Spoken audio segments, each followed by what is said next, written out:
Welcome along, guys. Well, today we're finally doing the catch-up with Gregoire. We have Gregory with us at last. Gregorio has joined us. We haven't. Gregorio's been a bit lacking on the channel this season so far, just because of work and all the rest of it. But we thought we'd better do a bit of a catch-up because he's had the bike mapped and everything. So catch up on how the GSX-R is after its mapping. And also, you know, we've said before we're going to explain why you bought the GSX-R and just a little catch-up really, see what's going on. We've also got Alex with us as well, so let us see. And we've got to make sure the technology works. Yeah, you're flashing, mate, you're flashing. So hopefully the technology will also behave itself.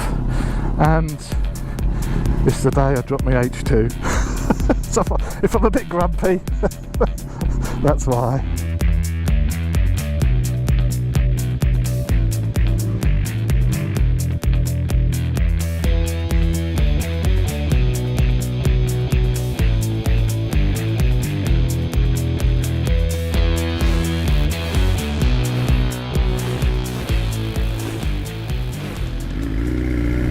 So here we are on the Suzuki 1000, and yeah, sorry I've not been around, John, this year really.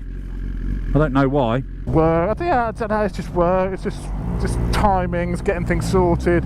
There's been a sort of lack of bikes as well, to be honest, like comparison bikes. You know, I've struggled to get a few bikes and wheels this year as well for various reasons. They've been giving them all to TMF instead. not that you're bitter. Yeah, so give them to me. Because last year we did a few comparisons talking about Tuonos and stuff, weren't we? You were going to buy a Tuono, and we never really explained why you got the GSX-R over the sort of Super Duke or Tuono. Why was that then, Greg? Tell us why. Well, I'm sure that loads of your viewers will probably think that I'm mad, because I don't know if I'm right or not, and sorry to any other Suzuki owners, but I think people think that these are a little bit less exotic and a little bit cheapy, aren't they, if you know what I mean. But the reason I got it was this is my third GSX-R. I've had 1000 K5, which obviously is the famous one, and I've had a 750 as well, which was a K7, and I loved them, and I regretted selling both of them, weirdly. And I just was thinking about what I wanted, something that was a good all-round bike for the road, John, really. And the problem with the Tuono, well, there are two things really. I absolutely love it, and I'd still like to own one, I think, but I find super nakeds really comfortable with town work, but once you actually get out onto the open road, I'm not entirely convinced super nakeds are better for me, because you end up quite fatigued from the wind blast. So I wanted a comfortable sports bike, and I really think that the Suzuki is one of the most comfortable road sports bikes. Yeah, well, there's two, isn't there? There's the Suzuki and there's the S1000RR. They're the two comfortable options, aren't they, for sports bikes, really? Exactly. And then, so the reason I didn't get the BMW S1000RR, I think, is an amazing road bike. You know, again, it lacks, and I know we've done the reviews and everyone will say I'm being contradictory, but because it lacks a little bit in character a bit, but what it lacks in character it makes up for in absolutely fantastic all-round ability, doesn't it? Yeah, it does. And the reason I didn't get a BMW is two reasons for that. One, it's more expensive than this, quite a bit more expensive, just being honest about it. And secondly, I prefer the look of the Suzuki. I just think it's a little bit more retro with this paint job, and I just prefer it. Are we going right here, John? Yeah, right here, mate, yeah. Well, I bought that S1000R last week, and it reminded me a lot of my double R I had. And I just, for road bikes, I'm just finding now straight four engines are just great on the road. They just make a very easy bike to ride as a road bike, don't they? I mean, V4's twins are absolutely amazing, but you have to finesse them a little bit more. You know, they're a little bit harder work in town, whereas straight four, yeah, you lack a bit of initial grunt, but that makes it just so nice on the throttle and so easy to ride. Exactly. And you know, I'm riding now, this is 30 mile an hour slow speed stuff, and the engine on this is so flexible and so smooth, it actually makes riding, even in town, you know, it's not the optimum riding position in town, a bike like this, but it's pretty comfy. But in terms of engine characteristics, gearbox, it's so smooth. And you know, going back to the mapping video that you and I did when I got this mapped and tuned, you know, the fueling now is so perfect everywhere, which is the whole purpose of getting that done. Not, you know, I wasn't searching for more horsepower, because you don't need it, obviously, but I was so pleased once this was done, and the difference it made was brilliant. So that's it really, and now that I've obviously got it and I've been riding it normally, it's a great bike. I never ever feel uncomfortable on it, John, and I can ride it for hours, you know, and I don't feel like I've got to get off it. The seat's comfortable. It's not too cramped. You did the TT on it. I think you went to the Isle of Man TT on it, didn't you? In practice with you and Alex. Exactly. Yeah, Alex and I went to the TT back in end of May, beginning of June. We rode all the way up from the south coast of England all the way up to Heysham, and it's just amazing. I think the only thing that I wish it had is cruise control. Not obviously when you're at the Isle of Man itself, but just for the ride up there, because you end up with a bit of wrist and finger ache. It's a must for sport. I know I always go on about it, but it's a must for a comfortable sports bike. You need cruise control, don't you? No, you really do. And so the one thing that I might do in time is I might invest in, you know, a cruise solution for this. I know that there's that MC Hammer or MC Cruise, isn't there? MC Cruise, yeah, MC Cruise. MC Hammer. Let's be honest, you can't touch it. And the other thing, I've obviously put a full titanium system on this, which is brilliant. It's not too loud. It's just, you know, it sounds purposeful, I think, doesn't it? But it's not ridiculous. Yeah.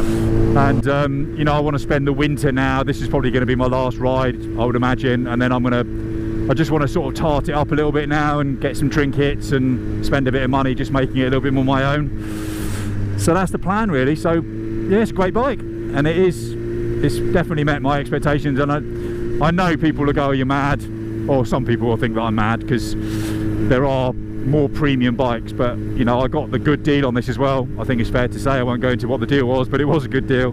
But there you go. So yeah, I don't know how it compares to your, what year is your Gixxer? Yeah, mine's 2008, so I would have brought it today, but I had a problem with the gear linkage, flew off last week, and I haven't got I need a new nut.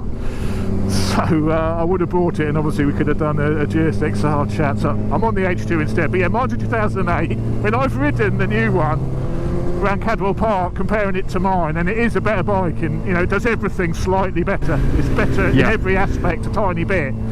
But you know, mine is still brilliant though. So, but yeah, they're just great bikes. Yeah, I think yours is sort of demonstrated to all of us that a bike that's that age, what is it, 2007, John, is it? 2008.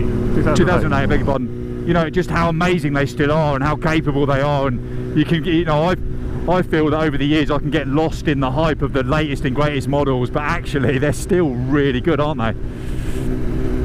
And it's a bit like this really. It's like got no TFT and it's a little bit dated in some areas, but actually it doesn't really matter, does it? Do you know what I mean? Yeah, exactly. And I do like the fact that mine's a bit raw with no electronics and all that. Yeah. Well, I won't think that when I put it in a hedge one day. I'll be saying, well, I high-side it, where was my traction control? But I like the idea of it being raw and naked. But yeah, we're going to Compton Abbas today, which is like a little airfield other side of Salisbury. First time we did it last week, and it's actually a really nice little run, which isn't too far, you know, when you haven't got to get up at the absolute crack of dawn. So we're going to pop up there, look at a few airplanes, have a coffee, and enjoy some of Her Majesty's finest 60-mile-an-hour limit roads before they change them all to 30s, which they're talking about. So got the old, a new bike, haven't you, as well, a 690 now. You've joined the KTM crew again. I have, again, exactly. So I've got a KTM 690 SMCR, which actually, talking about fueling and smoothness, is really not good at all. Nah, they're meant to be bad, aren't they, the new Euro 5 ones? Yeah, it's the latest 2022 Euro 5, and it's it almost has no fuel under sort of 3,000 or 4,000, and it sort of cuts out half the time when you're trying to ride it around town. It's horrible. So the plan with that is I've already bought, so at the moment it's got just a can on it, an Arrow end can, but it's totally stock fueling and filter. So I've got a DNA Stage 2 it's called. I've never ever used one before. DNA Stage 2 filter, and I've got also the all the canister stuff that you get. I don't know if anyone knows what I'm talking about if you're not into supermotos, but it comes with all this canister stuff, which is all to do with emissions, so rip all that off. Emissions nonsense, basically. Emissions nonsense, so that's all going to be ripped out, hopefully over the next week or two. And then you and I are going up to get it all basically custom mapped at a place in Bristol. Do you want to name the place, or you don't want to name the place? Yeah, it's CJS Racing. So my mate Chris at CJS Racing, who mapped this, he mapped my old GSXR as well, actually. So we're going to take both of them. We're going to take Greg's new Euro 5 bike and see if we can sort the fueling on that. I'm also going to take my supermoto, because at the moment I've got Power Commander and a generic map. So we're going to compare and do a power run with what I've got loaded on the moment on the Power Commander, and then do a custom map on it and see how much better it is, basically, with the custom map. So for all those which are saying, are you going to get your 690 on a dyno anytime? It is going on the dyno, and it's going to have a custom map, and we can see, you know, the difference with the Power Commander and a generic map. So that'll be quite interesting. So we're going to go up there. We've got a day with Chris, and both the bikes is going to map both of them. So if you love your dyno-y mapping videos, that's going to be a good one. Yeah, it should be good, John. I can't wait to get it done, because it's so bad at the moment. It's almost unrideable. Well, you can't even put a Power Commander on the Euro 5 bike, can you? That's the trouble. Yeah, they can't adjust the ignition timing is the big issue on my one. So, a bit greasy around here. Let's have a look at the old girl. Oh, she looks nice. Thank you.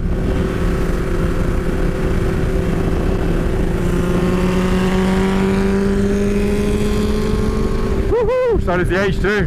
Yeah, another thing about the Gixxer, I think, actually, I know you're going to be doing some editing, but I think it's fair to say there aren't any niggles. Do you know what I mean? And it's only after a while when you've been riding it and you're not thinking about anything that annoys you, actually there's no niggles. You know, the gearbox, the clutch, everything is just so smooth. I think Suzuki's are really good. I'm not saying they're the only ones, but they're so good mechanically at making a bike really easy to live with. And I think that is one of the things, you know, the plastics aren't as good as other makes, I don't think, but mechanically I think they are really, really sorted, personally. They always ride nicely, don't they? The gearboxes are gorgeous to use. Like you say, it's just not, they're very, very easy to live with, aren't they? They're really easy to live with. And that's the thing, exactly. I'm not putting out there as the fastest and most focused track bike or any of those things, but just as an all-round road bike, they are really, really, really good. Yeah, I agree. So I don't know what the plans are for the new 1000, even if they're going to bring one out. They obviously ditched MotoGP, haven't they? So who knows? Well, there's rumours there may be a new one next year, or an updated one, but no, I guess we'll find out soon. All the shows are starting, aren't they? If you look at the GSX-R1000 GT, that's got like the TFT dash and all that, you know, it's got to be coming to this bike, hasn't it, I would imagine, yeah? Strom's got that as well now, even the V-Strom's got that dash now. So it's a bit weird that their main bike doesn't have it. Yeah, I think there'll be an update next year with the dash, and maybe a few other things, who knows?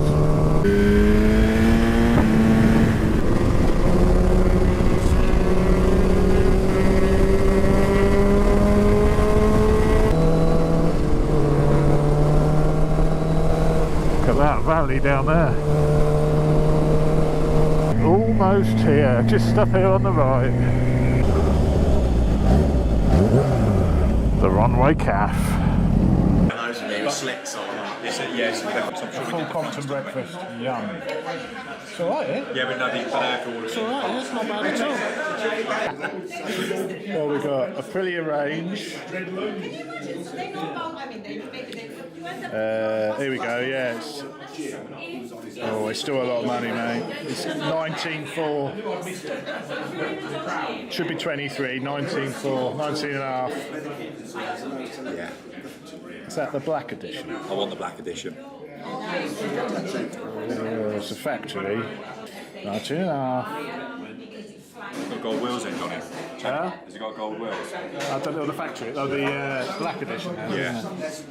One there, yeah. I don't say it's the black edition.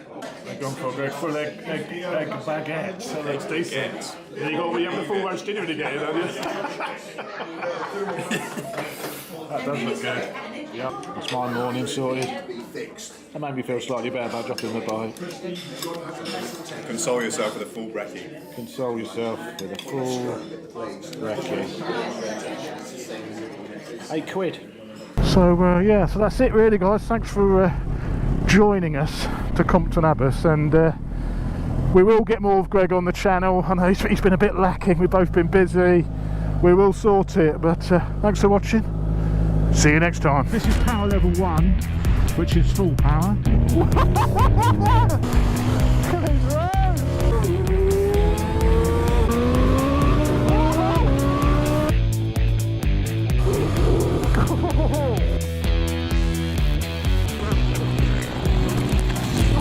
It's down, boy.